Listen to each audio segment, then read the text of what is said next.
আল্লাহ বলছেন আমি কোরআন নাজিল করেছি লাইলাতুল কদরে। তো লাইলাতুল কদর কি শাবানে, রজবে না রমজানে? তার মানে লাইলাতুল কদর রমজানে। রমজানের কোথায়? রমজানের শেষ দশকে। রমজানের শেষ দশকে 21, 23, 25, 27, 29 এই পাঁচটা বেজর রাতের যে কোনো একটা রাত হবে কি লাইলাতুল কদর। তার মানে আমরা বুঝতে পারলাম কোরআন নাজিল হয়েছে লাইলাতুল কদরে। লাইলাতুল কদর হচ্ছে রমজান মাসে, অর্থাৎ কোরআন নাজিল হয়েছে রমজান মাসে। ঠিক আল্লাহ পাক সূরা বাকারায় বলছেন শাহরু রমাদানাল্লাযী উনজিলা ফীহিল কোরআন। রমজান সেই মাস যেই মাসে শুধু কেবলাই পরিবর্তন হয়নি, শুধু বদরের যুদ্ধই করা হয়নি, রমজান মাসে কোরআনও নাজিল হয়েছে। আল্লাহু আকবার। আল্লাহ পাক বলছেন ইন্না আনজালনাহু ফি লাইলাতিল কদর। নিঃসন্দেহে আমি কোরআনকে নাজিল করেছি কদরের রাতে। কোন রাতে? ওয়া মা আদরাকা মা লাইলাতুল কদর। হে নবী মুহাম্মদ সাল্লাল্লাহু আলাইহি ওয়াসাল্লাম, আপনি কি জানেন কদরের রাত কি? লাইলাতুল কদরি খায়রুম মিন আলফি শাহর। আল্লাহ পাক বলছেন কদরের রাত হচ্ছে হাজার মাসের চাইতে উত্তম। সুবহানাল্লাহ। তানাজ্জালুল মালাইকাতু ওয়ার রূহ। এই রাতে নাজিল হয়, অবতীর্ণ হন ফেরেশতা মণ্ডলী, আসমান থেকে সমস্ত ফেরেশতারা নেমে আসেন। ওয়ার রূহ, এবং জিবরাইল আলাইহিস সালামও নেমে আসেন। তানাজ্জালুল মালাইকাতু ওয়ার রূহু ফিহা বিইذনি রাব্বিহিম মিন কুল্লি আমর। এই রাতে আল্লাহ পাক তাকদীরের ফয়সালা করেন প্রত্যেকটা বিষয়ে। সালামুন হিয়া হাত্তা মাতলাইল ফজর। এবং ফজর পর্যন্ত এই রাতে শান্তি বিরাজ করে। শান্তি, শান্তি আর শান্তি। সুবহানাল্লাহ। এই রাতে যে ইবাদত করবে হাজার মাস ইবাদত করার নেকি পাবে ইনশাআল্লাহ। কেন এই রাতটা কেন ইম্পর্টেন্ট? একটাই কারণ, এই রাতে আল্লাহ পাক কোরআন নাজিল করেছেন। কি নাজিল করেছেন? কোরআন। এখন আসেন একটু মনোযোগ ধরে রাখেন। আল্লাহ পাক কোরআন নাজিল করেছেন লাইলাতুল কদরে। আর লাইলাতুল কদর কোন মাসে? শাবানে, রজবে না রমজানে? আবার বলছি, আল্লাহ বলছেন আমি কোরআন নাজিল করেছি লাইলাতুল কদরে। তো লাইলাতুল কদর কি শাবানে, রজবে না রমজানে? তার মানে লাইলাতুল কদর রমজানে। রমজানের কোথায়? রমজানের শেষ দশকে। রমজানের শেষ দশকে 21, 23, 25, 27, 29 এই পাঁচটা বেজর রাতের যে কোনো একটা রাত হবে কি লাইলাতুল কদর। তার মানে আমরা বুঝতে পারলাম কোরআন নাজিল হয়েছে লাইলাতুল কদরে। লাইলাতুল কদর হচ্ছে রমজান মাসে, অর্থাৎ কোরআন নাজিল হয়েছে রমজান মাসে। ঠিক আল্লাহ পাক সূরা বাকারায় বলছেন শাহরু রমাদানাল্লাযী উনজিলা ফীহিল কোরআন। রমজান সেই মাস যেই মাসে শুধু কেবলাই পরিবর্তন হয়নি, শুধু বদরের যুদ্ধই করা হয়নি, রমজান মাসে কোরআনও নাজিল হয়েছে। আল্লাহু আকবার।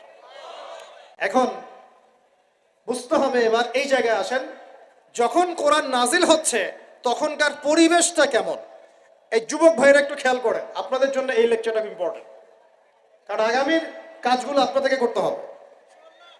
রমজান মাসে কোরআন নাজিল হয়েছে। এখন দেখবো আমরা কোরআন কোন প্রেক্ষাপটে নাজিল হয়েছে, কেন নাজিল হলো, কোরআন নাজিল হওয়ার কি প্রয়োজন ছিল বিশ্বে। কোরআন নাজিল হয়েছে এমন একটা সমাজে যে সমাজটাকে আমরা বলি আইয়ামে জাহিলিয়া। কি বলি ভাই? কোথায় নাজিল হয়েছে? হেরা গুহায়। কার উপর নাজিল হয়েছে? মুহাম্মদ রাসূলুল্লাহ সাল্লাল্লাহু আলাইহি ওয়াসাল্লামের উপরে। কখন, কিভাবে, কোন প্রেক্ষাপটে? প্রেক্ষাপটটা এমন ছিল, ওই সমাজটা ছিল আবু জেহেলের শাসন। কার শাসন? আবু জেহেল মানে কি? আবু জেহেল কি তার নিজের নাম? তার নিজের নাম হলো আবুল হাকাম। নিজের নাম কি? আবুল হাকাম মানে কি? আবুল হাকাম মানে জ্ঞানের পিতা। সোজা বাংলা ভাষায় বললে আবুল হাকাম মানে বুদ্ধিজীবী। আবুল হাকাম মানে কি? আমাদের সমাজে বুদ্ধিজীবীর অভাব আছে। টকশো মাথায় ফেলছে, একদম টকশোর পর টকশো, টকশোর পর টকশো, খালি বক বক বক বক বক বক, কাজের কাজ কিছুই নাই। কথা যতটুকু, কাজ তার চেয়ে অল্প। এত কথা, সুবহানাল্লাহ।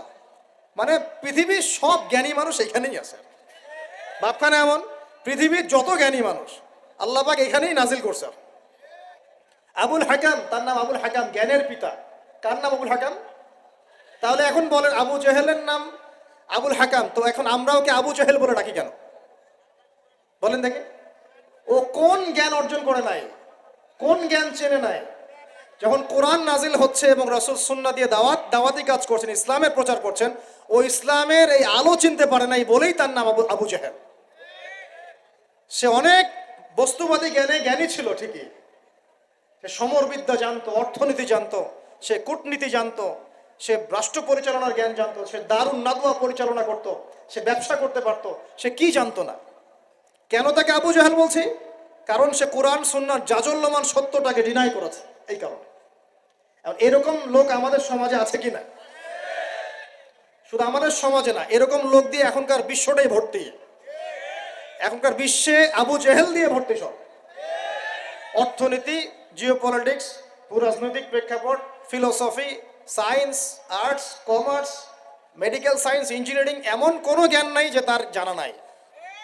কিন্তু কোরআন এবং সুন্নাহর জ্ঞানে মিসকিন, সত্য চিন্তা মিসকিন। ওযু করতে পারে না, গোসল করতে পারে না, নামাজের ফরজ ওয়াজিব জানে না, সুন্নত মুস্তাহাব বোঝে না, কোরআন তেলাওয়াতও করতে পারে না। একটা আয়াত তেলাওয়াত করতে দাঁত ভেঙে যাচ্ছে একেবারে। একটা আয়াত তেলাওয়াত করতে ওলামায়ে কেরামের সামনে বসলে একটা আয়াত তেলাওয়াত করতে 10টা ভুল বের করা যাবে। দিনের বেসিক জ্ঞান অর্জন করতে পারে না। আবু জেহেল কাকে বলে? এই ধরনের মানুষকে আবু জেহেল বলে। আবু জেহেল কাকে বলে? কন্টেন্ট বানা দিয়ে দিও অনলাইনে। আবু জেহেল কাকে বলে? আবু জেহেলের সংজ্ঞা কি? আর আবু জেহেলের যুগে কি ছিল ভাই? আবু জেহেলের যুগে অনেকদিন বলেছে মেজর 5টা সমস্যা ছিল। কয়টা? মেজর 5টা। মাইনর সমস্যা অনেক, মেজর 5টা। এক, আবু জেহেলের যুগের বেশিরভাগ মানুষ শিরক করতো। কি করতো ভাই? লাত, ওজ্জা, হবল, মানাত এইসব মূর্তির পূজা করতো। এখন হয়তো মুসলিম সমাজে এটা নাই ঠিকই, কিন্তু মুসলিমরা এখন কবর মাজার পূজায় শুরু করেছে। আর করে নাই? মুসলিমরাও এখন নেক্সট সুরতে ধোকা খাচ্ছে। শিরক তো আমাদের সমাজে চলছে। শিরক কি হয় কেন আমি লেকচার দিয়েছি, দেখবেন মুসলিম সমাজে কত শিরক চলছে। রাস্তাঘাটে উঠতে বসতে পেপার পত্রিকা খুললেই শিরক। পেপার খুলবেন রাশিফল, সিংহ রাশি, কন্যা রাশি, দিনটা কেমন যাবে বিশ্বাস করলেই মুশরিক হয়ে যাবে। রাস্তার পাশে টিয়া পাখি দিয়ে ভাগ্য পরীক্ষা করছে, হাতটা দেখে দেন তো ভাই কি আছে, বললেই শিরক হয়ে যাবে। আংটি বিক্রি করছে, আংটি পরলে রোগ ভালো হবে, হাতে দিল রোগ ভালো হবে এই উদ্দেশ্যে, মুশরিক। হাতে দিয়েছে রোগ ভালো হবে, আমার ডায়াবেটিস ভালো হয়ে যাবে, বিসমিল্লাহ, ব্যাস মুশরিক, নাউজুবিল্লাহ। এই আকীদা নিয়ে পড়লেই মুশরিক। মুসলিম সমাজে অহরহ শিরক আছে। বাসায় মা বোন যারা আছে অনেকেই দেখা যায় চুল আশ্রয়, চিরুনি পরে গেলে বলে আজকে মেহমান আসবে। কি আসবে আজকে? মেহমান আসবে আজকে, বললেই শিরক। বাসা থেকে বের হচ্ছেন, আপনার পাঞ্জাবিটা একটু আটকে গেছে, আপনার স্ত্রী বলছে একটু বসে যান, অমঙ্গল হতে পারে, বসেন, বাস মুশরিক, শিরক হয়ে গেল। মুসলিম সমাজে রন্ধ্রে রন্ধ্রে শিরক এখন। আবু জেহেলের যুগে শিরক ছিল, এগুলো বলতে থাকলে এটা নিয়ে আলোচনা করতে হবে। আলোচনার টপিক আমার আজকে অন্যরকম। আবু জেহেলের যুগে কি ছিল ভাই? শিরক ছিল, সমাজে রন্ধ্রে রন্ধ্রে শিরক ছিল। এখনকার সমাজেও শিরক আছে। তারা লা ইলাহা ইল্লাল্লাহ না পড়ে শিরক করতো, আমরা পড়েও শিরক করি। আল্লাহ পাক আমাদের সবাইকে শিরকের পাপ থেকে হেফাজত করুন বলি আমি। এই একটা পাপ যদি কেউ না করে ইনশাল্লাহ সে জান্নাতে যাবে, যতই পাপ করুক না কেন। জেনা করেছে, মদ খেয়েছে, মিথ্যা বলেছে, অনেক কিছু করেছে, শুধু শিরকের পাপ করে নাই, আল্লাহ তাকে মাফ করে দিবেন ইনশাআল্লাহ। বিশ্বাস করলেন না কথাটা? নবীজি বলেছেন এই উম্মতের যে কোনো ব্যক্তি যতই পাপ করুক না কেন আল্লাহ পাক সমস্ত পাপ মাফ করতে পারেন, কিন্তু শিরকের গুনাহ আল্লাহ পাক মাফ করবেন। তওবা করে যদি মারা না যায় মাফ করবেন না। একটা এক্সাম্পল দিয়ে বুঝাচ্ছি তাহলে ক্লিয়ার হয়ে যাবে। মনে করেন কেউ একজন জেনা করেছে, তওবা করার সুযোগ হয় নাই, মারা গেছে, নাউজুবিল্লাহ। এখন আল্লাহ পাক কিয়ামতের মাঠে এই জেনার পাপটা মাফ করে দিতে পারেন, যদিও সে তওবা করে নাই। যদিও সে তওবা করে নাই, আল্লাহ পাক এই পাপটাও মাফ করতে পারেন। কিন্তু একজন ব্যক্তি শিরক করেছে, তওবা করে নাই, কিন্তু এই অবস্থায় যদি কাল কিয়ামতের মাঠে আল্লাহর সাথে সাক্ষাৎ করে, আল্লাহ তার গুনাহ মাফ করবে না। এই শিরক আর অন্য পাপের এই হলো পার্থক্য। তাহলে সবচেয়ে কোন বিষয়টা থেকে আমাদের বেঁচে থাকা উচিত ভাই? শিরক কি ও কেন, একটা বই পাওয়া যায়, কিনে নেবেন। কিতাবুত তাওহীদ একটা বই আছে, পড়ে নেবেন।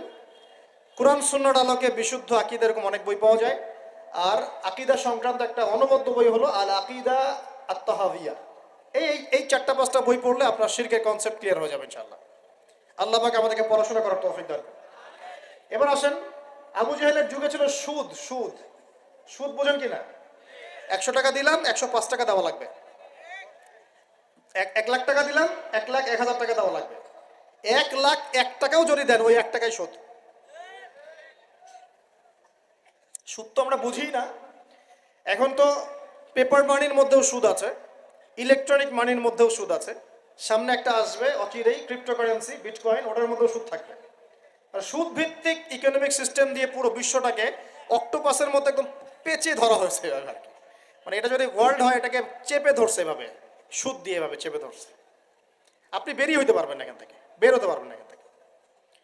যারা যে মার্শাল আর্ট প্র্যাকটিস করে ওরা জানে কিছু লক আছে, লক মানে যখন 1-on-1 ব্যাটেল হয় রিংয়ে, যারা বক্সিং খেলে, মার্শাল আর্ট জানে, রেসলিং খেলে, এরা কিছু লক করতে পারে। লক মানে কিছু মারবে না আপনাকে, জাস্ট লক করে রেখে দিয়ে নড়তে পারবেন না, বুঝছেন? তো এরকম লক করে রেখে দিয়েছে পুরো বিশ্বটাকে। এখন সুদ, বের হতে পারবেন না আপনি। বের হতে পারবেন কোথায়?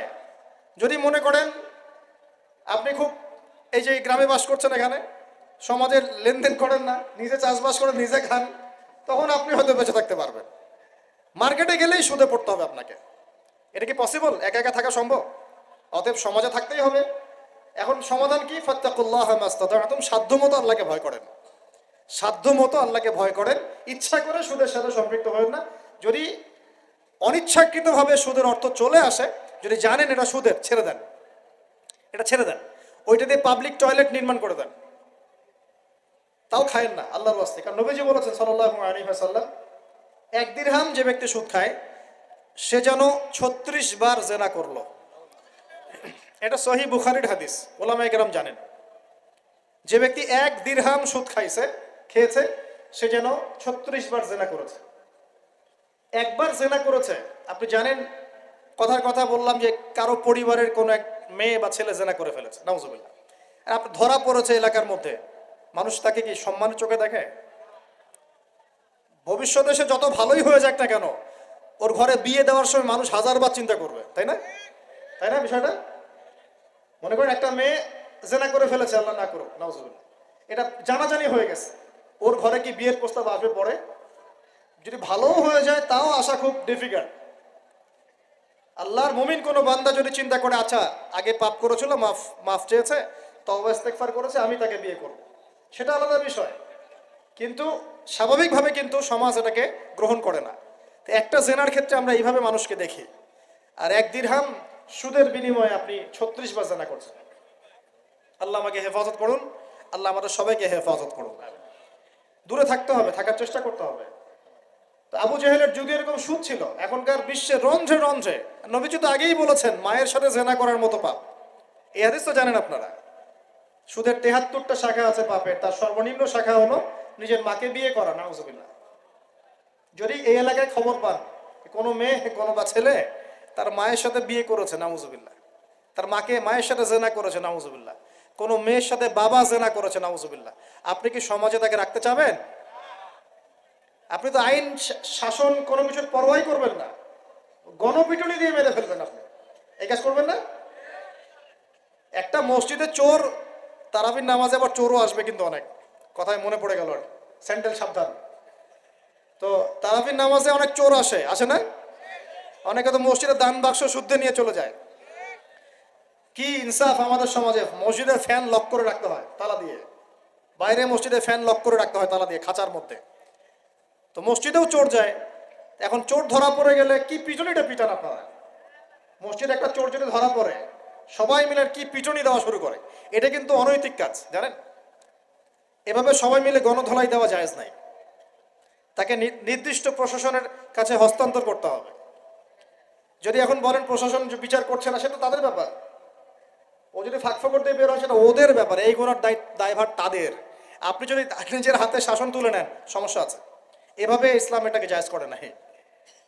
ওর হাত কেটে ফেলার বিধান আছে, তাই না, কোরআনে? এটা আপনি করতে পারবেন না, এটা ইসলামিক আদালত করবে, ইসলামিক আদালত। সবাই যদি আইন হাতে তুলে নেয় তাহলে তো সমাজে বিশৃঙ্খলা হবে। এই জন্য এই সুযোগটা ইসলাম দেয় নাই।